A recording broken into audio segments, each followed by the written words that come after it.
I should be writing season 21, episode 2. But I should be writing. I should be working on my craft. I should be writing. I should be submitting my next draft. But I'm sitting home watching Doctor Who. Hi there.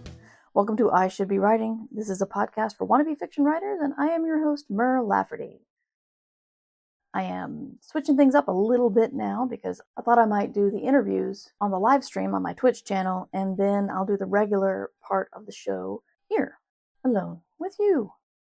What I've been up to lately, try not to be overwhelmed by existential dread, to be honest, but also I've been working on my new cozy fantasy. It's contract signed, advances here. It hasn't been announced. I should probably check with my agent about that. But I'm also working on an interactive fiction project that's connected to the novel. So I'm just kind of mucking about in all of that. I try to make this podcast honest about the problems I have, vulnerabilities, mental illness, whatever. But then sometimes when I'm trying to deal with something, I feel like all I'm doing is saying that things are bad repeatedly, or that things feel bad repeatedly. So I've been struggling with some depression, and I'm still struggling a little bit with it, I think. It's not so bad. Right now I'm trying to focus on my health, exercise, sleeping, and eating. I ate nothing but junk the past weekend, and wondered why I was so tired and cranky yesterday. So yesterday's eating was a little bit better, and I'm trying to get better. I really am. I am in thinking about the projects I have going on right now, I realize I have developed a real fear of failure, which is ridiculous because that's what I talk about on this podcast all the time. So I hope you don't see me as a hypocrite, but just as somebody who's saying, yeah, it's hard. It's really hard. I know that when I try something new, I'm basically starting out at square one, and the idea that it will get a lot of attention or traction or whatever is like right away. That's very unlikely. Let's just be honest. I've got a following, but it's not a huge one, and that slows me down, which is ridiculous because you can't get to where you're making stuff that people actually care about if you don't make stuff in the first place. But in thinking about everything I'm doing now, the book, I'm writing in a new genre. The interactive fiction, I wanted to write interactive fiction for a long time, and I'm still mucking about with the beginning of one. I don't know, I'm finding that feeling of, I want to be comfortable. That's really it. I'm very tired. Politics is depressing the heck out of me. I have a lot of people I know who are doing their Hugo eligibility lists now. By the way, Hugo voting is open. Nebula voting has been open. They're doing their Hugo eligibility things, and I didn't do a lot last year. I didn't produce a lot last year. No, wait. Third time around. I didn't release a lot last year. I had a novella come out, The Ophelia Network, but that did not get a lot of traction. Anyway, I'm not sure how eligible it is because it came out in audio first a couple of years ago. And then there were the podcasts, Escape Pod for semi-prozine, and Valerie Valdez and I for best short form editor. Yeah, I've worried about moving to different games, or rather just streaming games on my channel, my Twitch channel, and I think, oh, it'd be fun to do this. Citizen Sleeper 2 is out. I could do Citizen Sleeper 2. Or I could do that solo RPG I've been talking about. I actually got some people saying they really liked the Christmas one I did. But yeah, my Twitch channel definitely has not grown at all in the past couple of years, which shouldn't matter because I like streaming. Anyway, I'm really trying not to whine. I'm trying to say what I'm trying to do to get over this stuff. First, get over myself. There's been an interesting discussion in the Discord about the artist's way, because while it is quite useful for a lot of people, for other people, a lot of the spiritual aspect of it is off-putting. And I get that. It's hard for me too. She tries to keep it non-denominational, but still, atheist does not apply. You still need to believe in some larger force in the universe, and I have trouble doing that. So here's the problem with habits. This is all connected, I promise. They say only work on one habit at a time, because if you just focus on too many changes at once, you will fail. And I know that's true. The problem is the ADHD brain constantly seeks new forms of dopamine.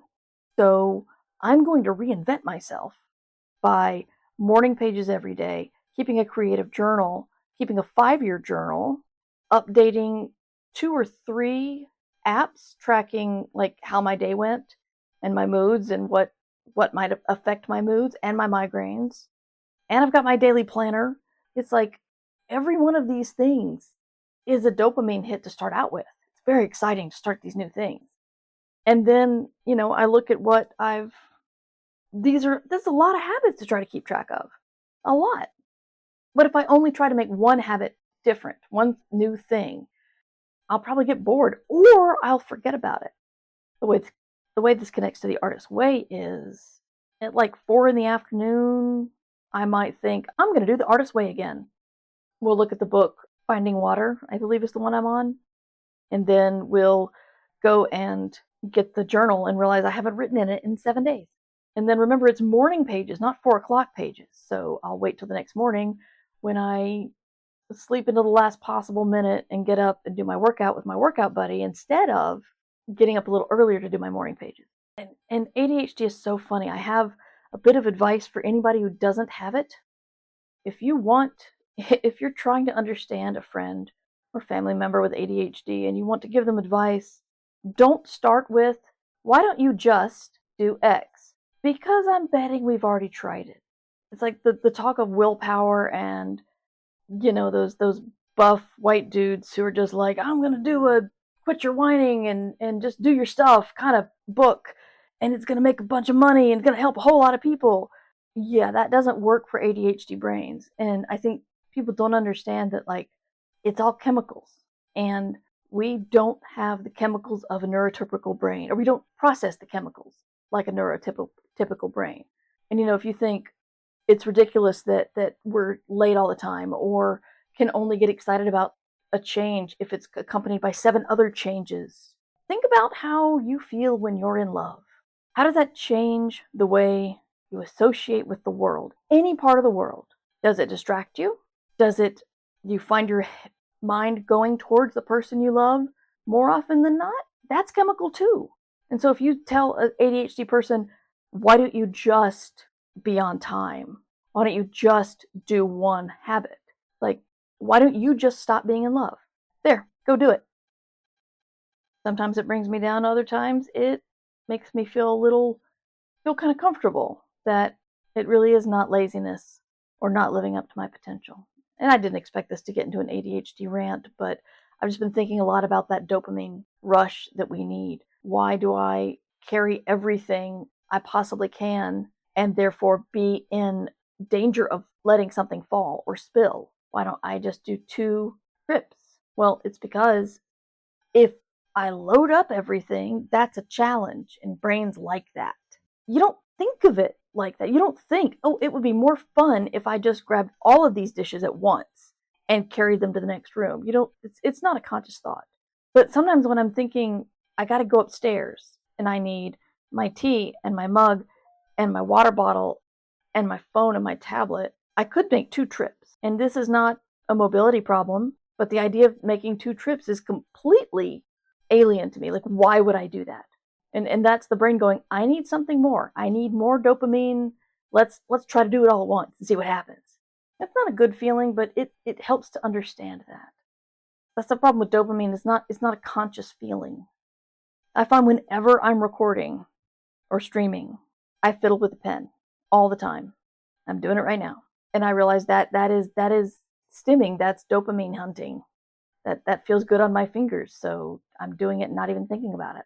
I am not a mental health professional. I am merely someone with depression and ADHD trying to navigate through the world. If you suspect you may have depression or ADHD, please talk to your doctor. But if you have been diagnosed with it, you got solidarity with me, because it sucks. There are good parts, sure. I'm not quite at the level of calling it a superpower yet. I know my dad always thought it was weird that I could wait up until the last minute before I did anything and then get it done and get a good grade. And then, of course, that became something to lean on. Knowing I could do that built some pretty bad habits. Because that works for like a 5-page paper, but not for a 75,000 word book. And that's even low. I'm thinking, at this point, they want me to be writing 90 and 100. So I'm working on myself.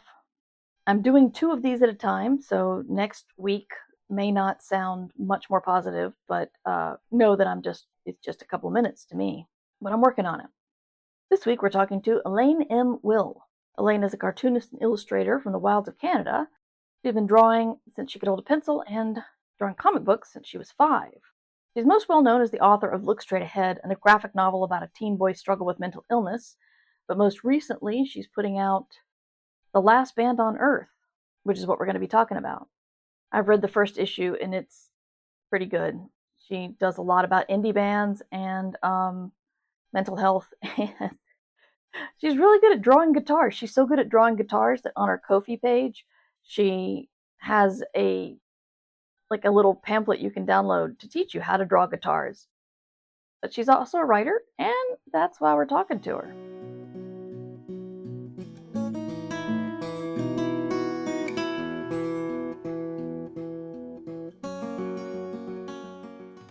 I am excited today to have Elaine M. with me, comic book illustrator and writer. And it's been a long time since I think I've had a comic book person on the show, so I'm excited to have you, Elaine. You're from Saskatoon, right? Thank you. Yes, I am. Yes. Yep. Somebody go get Shauna. Shauna will be excited.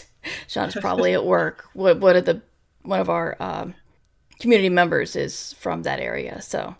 Oh wow, cool. Yeah. It's always kind of wild when I just randomly come across another person from this area on the internet, mm-hmm. because there only 1 million people live in Saskatchewan. So, wow. Wow. But yeah, we're glad to have you on the show to talk about The Last Band on Earth. Why don't you tell us about it? Yeah, for sure. So The Last Band on Earth is about a noise rock band that are trapped in a dystopian city ruled by demons. And the band has been told there's nothing but wasteland beyond the city limits, but they want to escape so they can go on tour in whatever might be left of the world. And this whole thing may or may not be a thinly veiled metaphor for depression and anxiety, because that's kind of what all my stuff is about. Well, I knew that when we booked you what the book was about, but then when I read it, when they got to the part where they're asking for permission to leave town, and they're like, no one out there likes you, nobody wants to hear your stuff, no one cares. I'm like, wait a minute, I hear that in my head every day. Yes. So yeah, it's yes, all of us creative people do. So I hope I tapped into something there. Oh, definitely, yeah. Yeah, you won an award for the issue 1, correct, in 2021? Yes, the G and Day Award. Awesome, congratulations. For Canadian self-published comics, yeah, which I've been trying to win since 2011. Oh, so wow! I've been nominated a few times before, yeah. That's amazing, congratulations. And this isn't your first mental health book. So we talk about mental health on this show mainly in regards to me and trying to destigmatize things and, try to tell people that you can get help and still be have a creative life. Because I think it was Prozac that probably killed it for a lot of people, because they just said that Prozac just dampened everything, and drugs went on to be a lot better than that. But can you, whatever you're comfortable telling me, can you tell me about your other project with dealing with mental health and why that's one of your topics? Yeah, so my first graphic novel was Look Straight Ahead, which I did as a webcomic from 2010 to 2013, and then later self-published as a printed book in 2013. And it's about a teenage boy's struggle with depression and psychosis, loosely based on my own experiences. And I decided to make that book because I noticed there weren't very many mental health themed comics out there at the time. And of course, there's tons now. And I don't want to call myself a pioneer in that field, because I think my book was pretty small potatoes, but maybe, who knows? You don't know who you're going to influence. Yeah. So Yeah, and that did pretty well. And I heard from a lot of people who said that it really helped them. So that was good because I said, if I can help even one person by making this book, I'll have done my job. Yeah, So, that's great. So one thing that I love about people who do comics, either small strip comics or larger projects, is you guys have to have a lot planned. Like you have to prep your plot and your pacing in a different way than novelists do. Do you write the whole thing and then illustrate it and then you're done, or do you go issue by issue? yeah. So what I have been doing is, yeah, I've been writing an outline and then working from the outline and writing a chapter at a time. So I write a chapter and then I draw it, and then I write the next chapter and then I draw that because I have ADHD, and so I find it hard to write the whole thing at once, to work out all the details at once. And it's also hard for me to maintain my interest in it unless I'm actively drawing it the whole time. But I think for my next long form project, I'm going to try actually writing the entire thing first, because like the problem with doing it the other way is sometimes I don't know how long it's going to be. Mm, So Last Band on Earth was supposed to be 175 pages and ended up being around 230. I've been wow. working on it since 2019, and it's, yeah. So I will try to write the whole thing next time in one go, and we'll see how that goes. Do you have any problems with see what scares me about that kind of serialization is I I change my mind all the time. And so Hmm. I would be afraid that I would figure something brilliant out in like the middle of issue 3, but I can't go back and change issue 1 because it's already out. So I'm Yes. not a Yeah. very good outliner. So I would love to write a comic, but that's one of the things that stops me. Yeah, for sure. And it is hard to go back and edit stuff if you do come up with something better, for sure. Yeah. Do you find that the pacing of your comics, do you do you do that via illustration or writing? Like when you think about the beats, do you think about it in a visual form, or are you writing first, or what? Yeah, so I try and do both. So like when I write my scripts now, I try to indicate like this page is going to be on the right, this page is going to be on the left, and I plan my page turns that way. Um, and and I also like indicate this is what's going to be in this panel. This is like roughly how big the panel is going to be, and so on and so forth. That of course will change in the finished product sometimes, but yeah, I try to make it as easy on myself as possible once I go and do the drawing. That does mean like the scripts take me longer to write than they used to, so I might maybe get a bit looser with that for the next project as well. Yeah. Have you always done your own writing and illustration? So I've done a few projects with other writers. So I did one with my husband called Arcade, which was well, my elevator pitch for that one is it's like Wreck-It Ralph with Vikings. Oh It's wow. about a video game character that's a Viking who faces the destruction of his video game cartridge world and has to get the attention of a video game collector in our world to save it. That's awesome. How do you find that collaborative process? I mean, I guess it was different working with your spouse, but I still think that's something that always interests me because I do most of my work alone. So, do you find yourself wanting to chime in on the writing? Yeah, for that book, I had some ideas for things I wanted to do. Like I wanted to include more pixel art in the comic, and he disagreed. He didn't really want me to do that, so I ended up not doing that. So I made like one screen from the game and a title screen, and that was about it. So yeah, sometimes my vision can differ heavily from the writer's vision, but Yeah. I have worked with other writers too, where I've said, "Would you be okay with me like splitting this scene into 2 pages?" And they're usually like, "Oh yeah, that's fine." When you're thinking about key plot points like reveals or just very important notes, beats in the story, do you ever think whether that should be written or illustrated? Do you think that's going to be organic, or is it something you plan? Yeah, I try to plan the major stuff as much as I can. And again, I guess I usually do that visually too, if that makes sense. Yeah, I'm trying to remember what comic it was. It was like I read it 20 years ago, but there was one that had a guy realizing that monsters were real in his world by spotting something on a subway, and there were no words, just the way it was drawn was very powerful. And I still remember that one panel, and it wasn't like bash you over the head exciting. It was just like he sees something and he's terrified. And you know, I always wondered, like, as a writer, would I want to push that with narration or dialogue, or let the artist, because it really is an artist form, the comic, more so than the writer, I'd say. Yeah, well, yes, I tend to agree. As an artist, Yeah.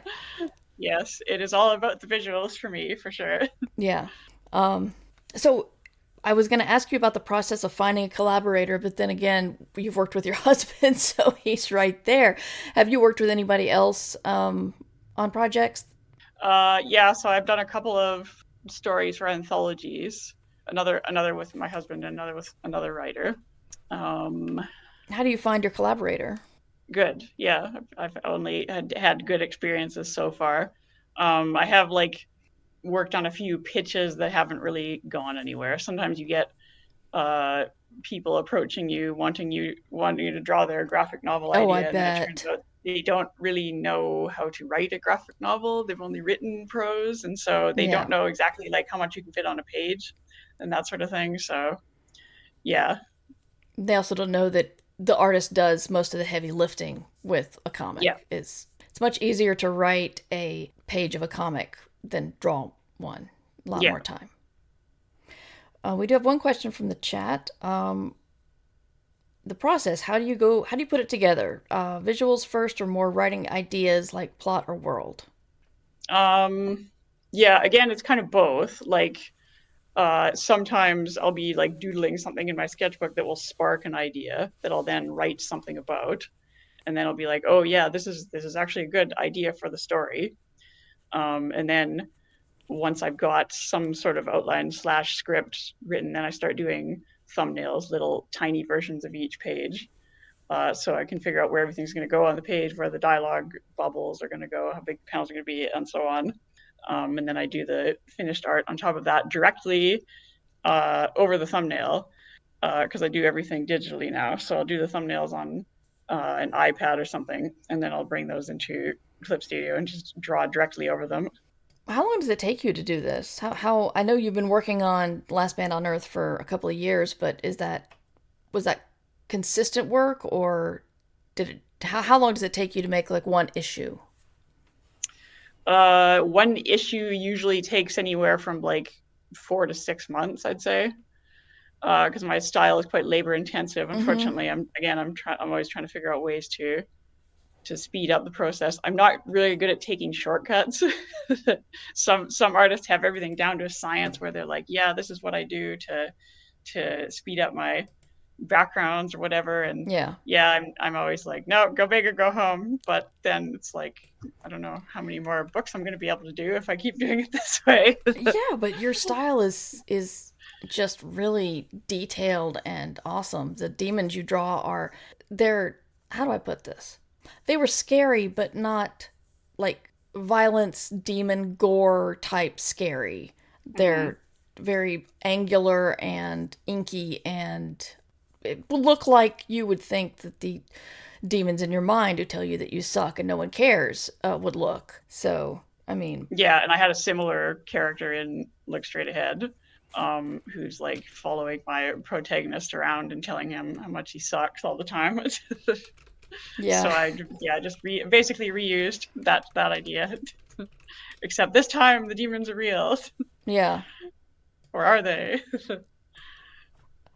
Um, you have a comic. I didn't get a chance to look at this one, but you have a comic called, not a comic, but you have something on your Ko-fi called I'll Teach You How to Draw a Guitar.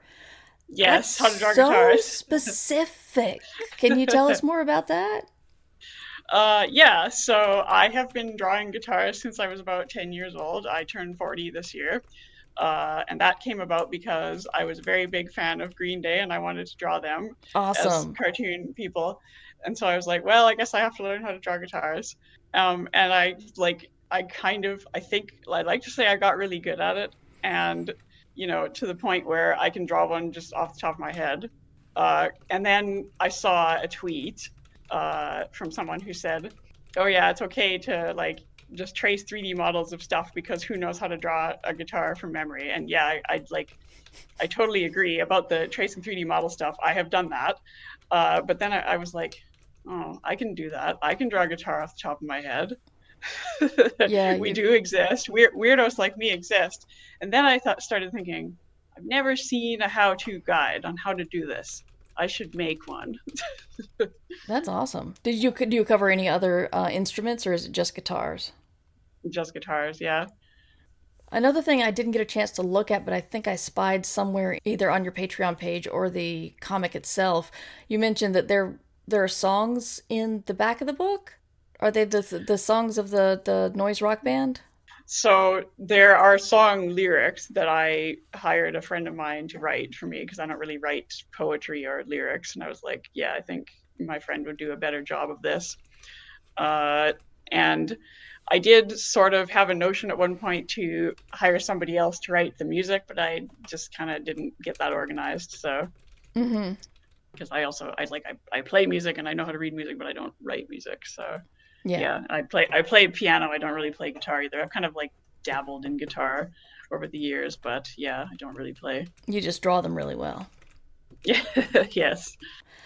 You did a successful Kickstarter to support the print version of The Last Band on Earth a couple of months ago, right? Yes. Congratulations on that, by the way. Thank you. That was my first Kickstarter, and I was very nervous about it, so I was really glad that it went well. Yeah.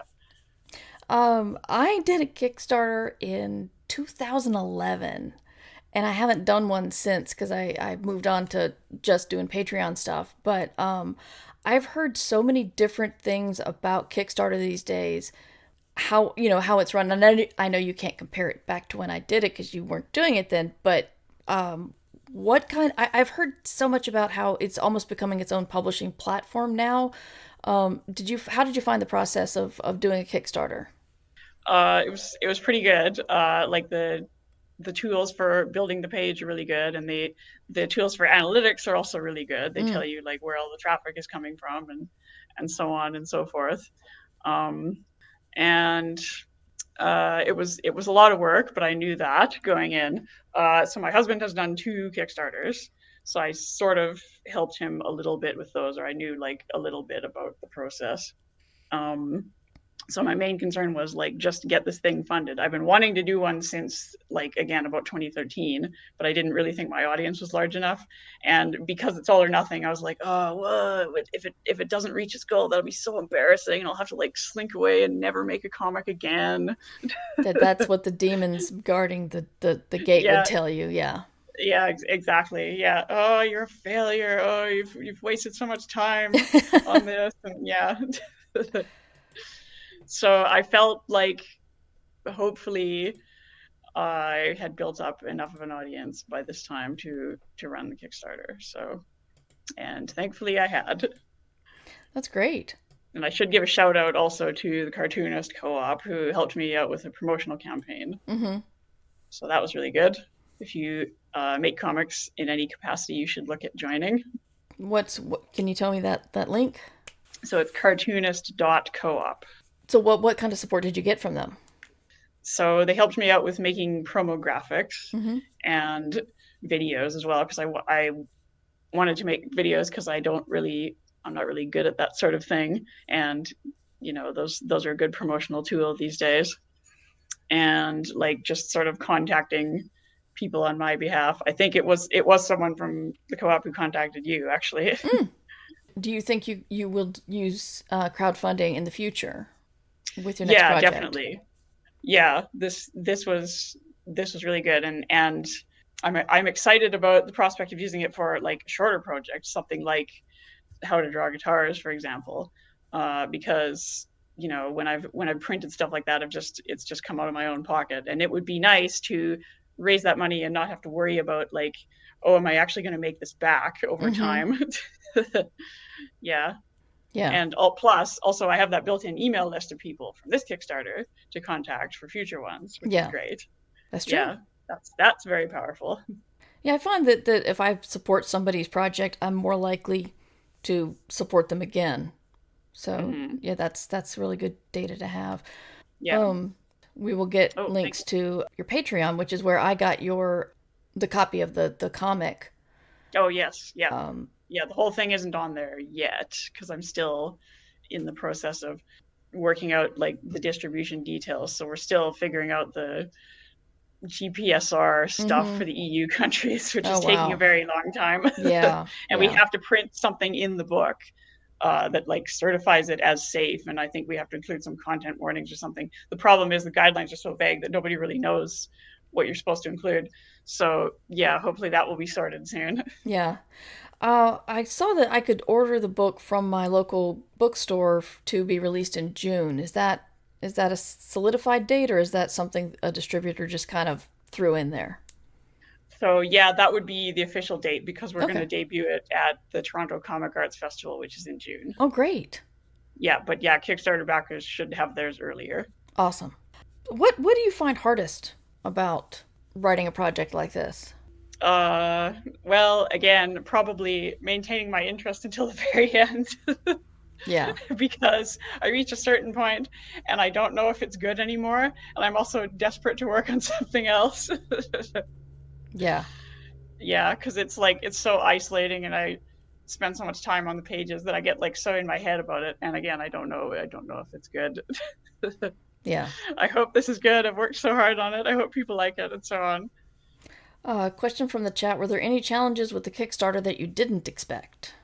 I don't know actually. Making the video, maybe. The I difficulty or had the a fact that you script. had to do it at all? Yeah, I had a script for the video, and then I kept trying to read through it, and I kept messing up.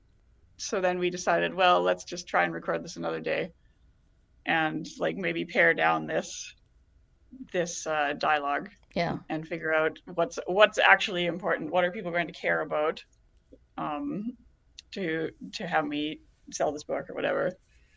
Yeah, So, yeah. Are they that's funny.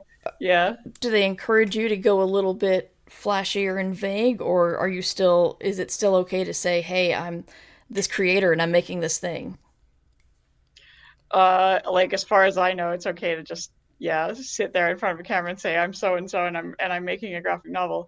I confess I don't watch Kickstarter videos. Mhm. I just look at the page. I look at the campaign page, and there's usually more information there Me because I too, but I guess I heard guess they that's just because I prefer to read stuff, I guess. Um, and then so I read that. I look at the preview pages from the graphic novel or whatever it is, and that's what I base my decision to back on. I don't watch the videos. yeah. Neither do I, but I've heard it's rather good for marketing to people who I guess are a lot less word Less focused. likely to read a page. Yeah, I Yeah. guess. Yeah, which is fair. Yeah, Yeah, yeah, true. You're not selling to just the people who are like you. yeah. So what do you want to do next? So I'm tentatively starting work on a sequel to Last Bound on Earth, which I can't talk about too much without spoiling that Yeah. story.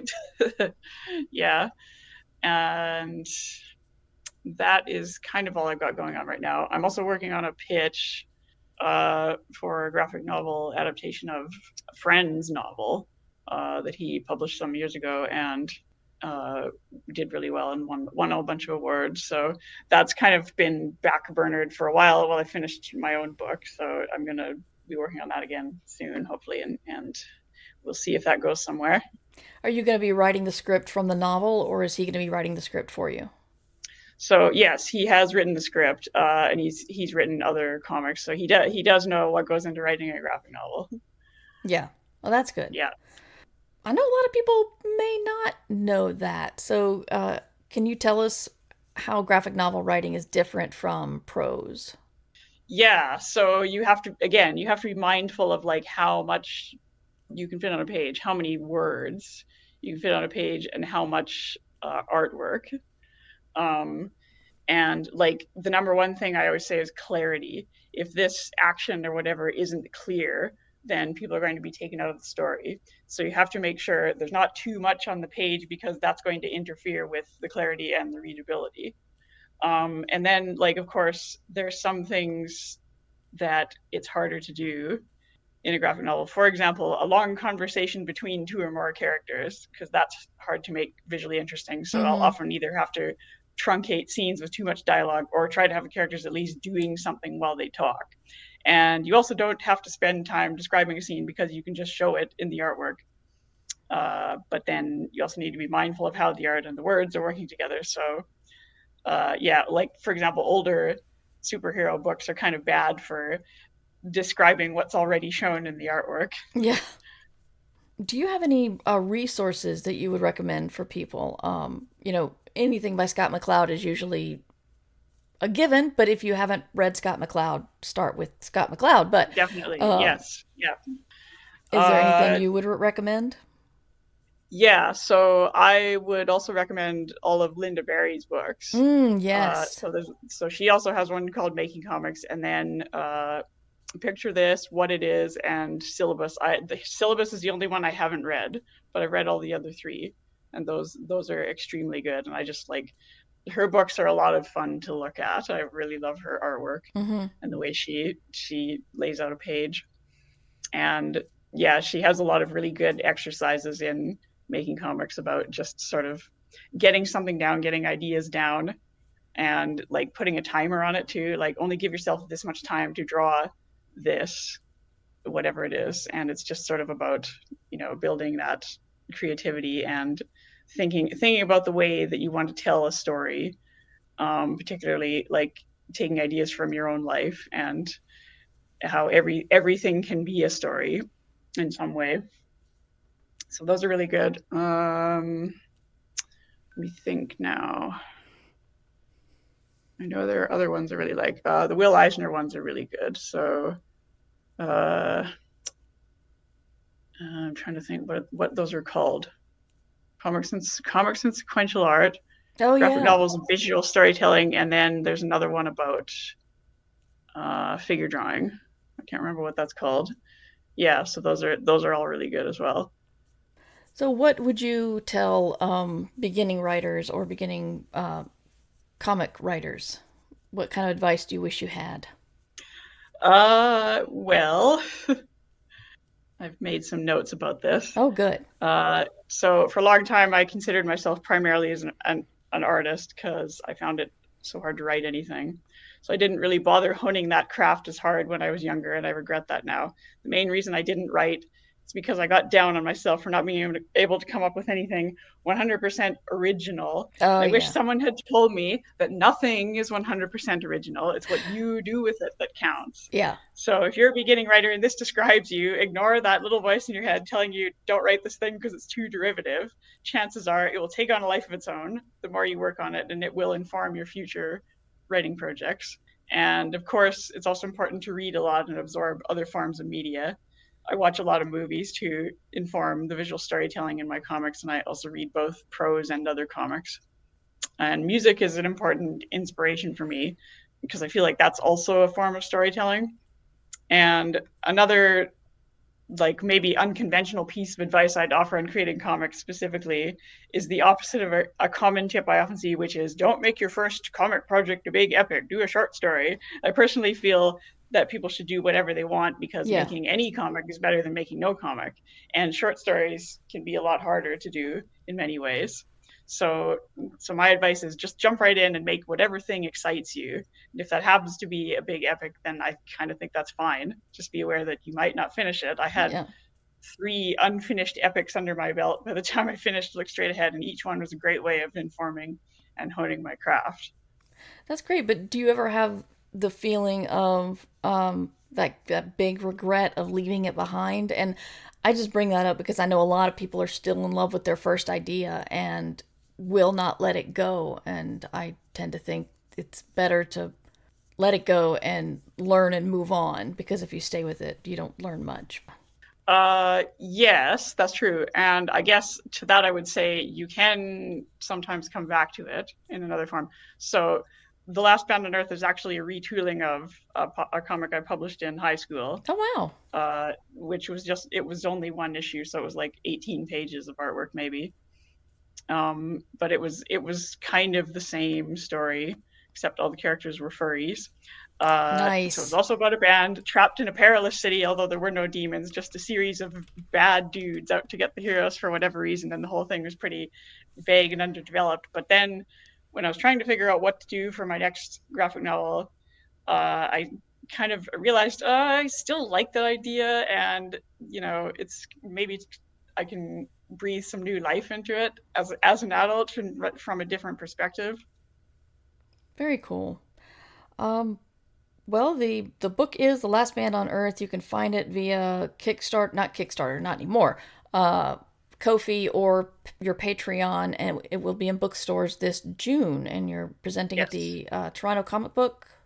Did you say Toronto? The Toronto Comic Arts Festival, or Comic Arts Festival for short. Yeah. Right. Awesome. Well, thank you so much for being on the show, Elaine. Where can we find you online? This is great. So there's my Ko-fi store, which I guess is in the chat, but I'll say it here for the recording as well. So ko-fi.com/Elaine M Will, and then I'm Elaine M Will in most other places as well. So I'm most active on Blue Sky, so I'm at elainemmwill.bsky.social. And then my Patreon, which I haven't updated for a very long time, is patreon.com/Cuckoo's Nest Press. Great. I can't wait to get the book in June because I really enjoyed issue 1. Thanks so much. It's going to be a lot of fun. So, if it takes you a couple of years, it doesn't matter. I've been doing this for so long, I probably won't ever stop. So when you get your next one out, let me know and we'll have you back to talk about it. Will do. Thank you so much. We're going to take a quick break and I'll be back.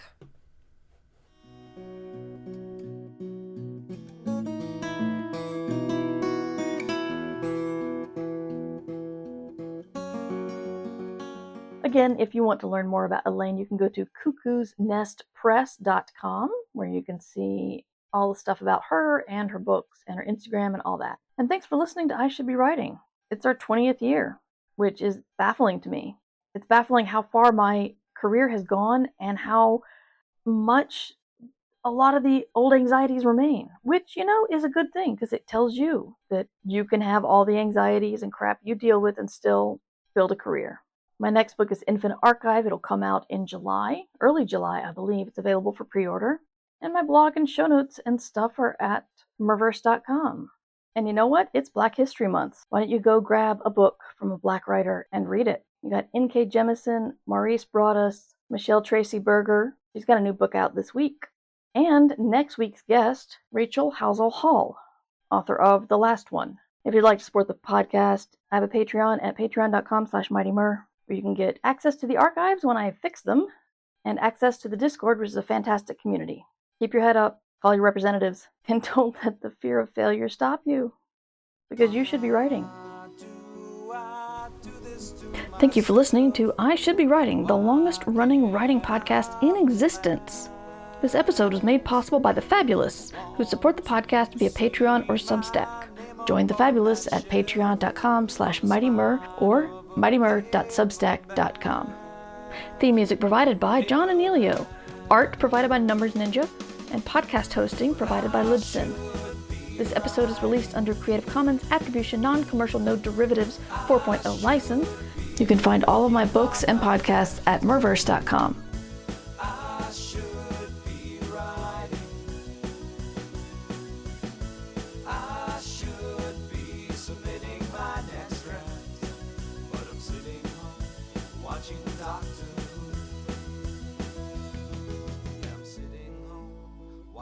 Doctor